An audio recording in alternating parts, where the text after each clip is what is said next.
Mobile को निरंतर अपने साथ मत रखिए, नहीं तो ये कुछ नहीं करने देगा आपको। तुमको पता नहीं कि ये मोबाइल तुम्हारा किस तरह से तुम्हें विनाश, तुमको बर्बाद कर। मोबाइल है बड़ी अच्छी चीज। 2022 सूचना का युग है, सूचना का कितनी यूजफुल चीज है। इसकी बड़ी खतरनाक आदत है, वो आपको अभी एहसास नहीं होगा। ये आपकी जो कंसंट्रेशन की क्षमता है ना, उसको मार देगा। कंसंट्रेशन एक बार खत्म हुआ, मतलब टूटा, बिखरा, उसको दोबारा बनाना बहुत मुश्किल था।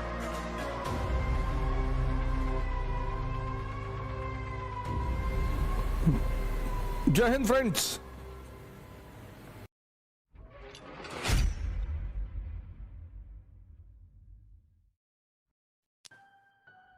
दो 2022 सूचना का युग है, सूचना का। जैसे अब तो मोबाइल, आप सारे लोग मोबाइल रखे होंगे, हम नहीं रखते मोबाइल अपने पास, हम क्लास में रखते ही नहीं। आप कहीं भी पता कर लीजिए, मैं क्लास लेने आता हूं तो मैं मोबाइल अपने साथ नहीं रखता। मैं मंदिर के अंदर जा रहा हूं, मैं मोबाइल लेके नहीं जाऊंगा। हाँ, मैं मूवी देखने जा रहा हूं तो मोबाइल लेके बैठूंगा मैं। तुमको पता नहीं कि ये मोबाइल तुम्हारा किस तरह से तुम्हें विनाश, तुमको बर्बाद कर। मोबाइल है बड़ी अच्छी चीज। अब जैसे मुझे इकोनॉमिक सर्वे पढ़ने की जरूरत नहीं होती, देश के बड़े बड़े इकोनॉमी के टीचर हैं, सबका लेक्चर अपलोड हो जाता है यूट्यूब पे। इकोनॉमिक सर्वे आया, 10-12 टीचरों ने समझाया, उसको सुन लीजिए। कितनी यूजफुल चीज है। लेकिन मोबाइल को निरंतर अपने साथ मत रखिए, नहीं तो ये कुछ नहीं करने देगा आपको। इसकी बड़ी खतरनाक आदत है, वो आपको अभी एहसास नहीं होगा। ये आपकी जो कंसंट्रेशन की क्षमता है ना, उसको मार देगा।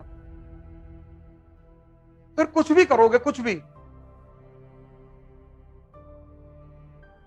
करोगे, कंसंट्रेशन एक बार खत्म हुआ, मतलब टूटा, बिखरा, उसको दोबारा बनाना बहुत मुश्किल काम। दुनिया में अगर मन की स्थिरता को चेक करना है तो आदमी को किताब दे दो।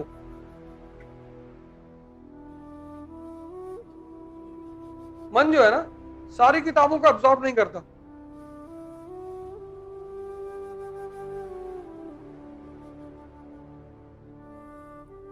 किसी के मन की स्थिति चेक करनी है, उसे किताब दे दो। कुछ लोग एक पेज पे सोने लगेंगे, कुछ 2, कुछ 5, कुछ 8, क्योंकि अगर वो समझेगा नहीं तो वो सोने लगेगा। ये उसकी बड़ी खास बात है। इसलिए आज लोगों के लिए किताब पढ़ना बहुत मुश्किल हो गया है।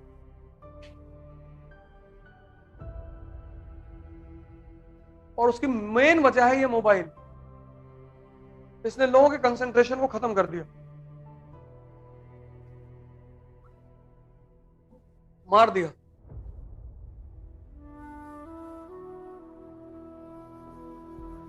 लाइब्रेरी मूवमेंट में क्या होता था? लाइब्रेरी लाइब्रेरी भारत में एक मूवमेंट चलता था, लाइब्रेरी मूवमेंट।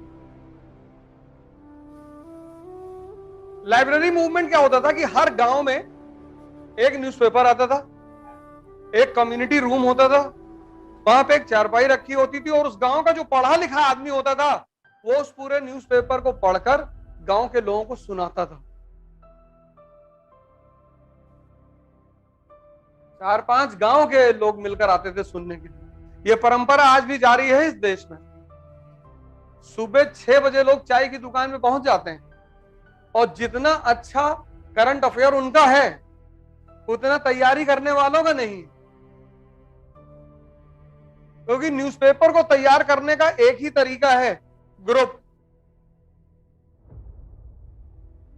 ये जो छोटी छोटी चाय की दुकानें बनी थी, यही तरीका ही था न्यूज। आज भी गांव में प्रथा, आज भी शहरों में भी है कि सुबह 6 बजे लोग आ जाते हैं घर से, और एक आदमी पेपर पढ़ता है, और फिर 4 लोग बैठ के एनालिसिस करते हैं।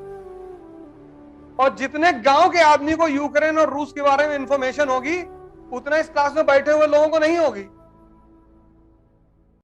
कौन सी पनडुब्बी डूबी है, उसकी खासियत क्या थी, सब बता देंगे वो,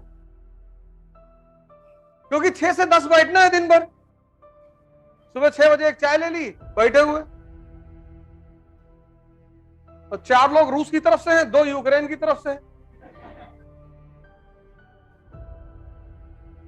यार जेलेंस्की बहादुर जो है ना डटा हुआ है, दूसरी पार्टी कह रही कि मार रहे हैं सब पटक के। वहां ऐसे थोड़ी बहस होती है, वहां तो लीगल भाषा में होती है। आजकल तो मारपीट भी हो जाती है।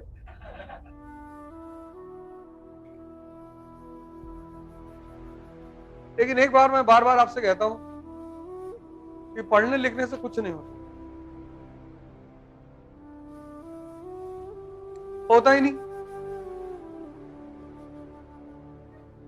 कुछ नहीं होता। पढ़ने लिखने से कुछ होता ही नहीं। पढ़ाई का एक ही उद्देश्य है, दिमाग को खोलना। E is equal to E, education is equal to enlightenment. मतलब जब तुम स्कूल से निकलो तो तुम्हें देखकर चीजें समझ में आनी चाहिए।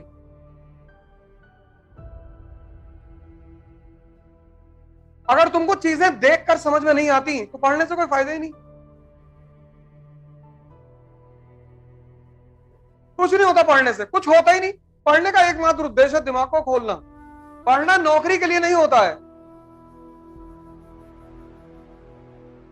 इस देश ने एजुकेशन को एम्प्लॉयमेंट बना दिया।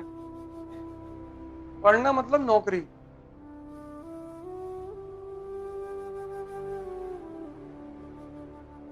और ये मैकाले की देन है, नौकरी, वो भी सरकारी।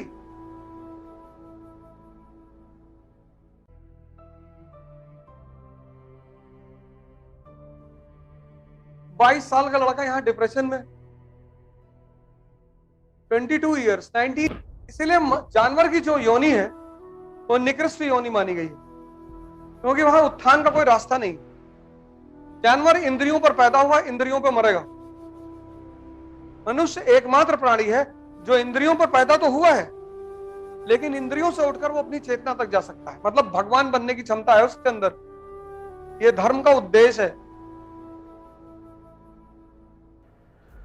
जय हिंद।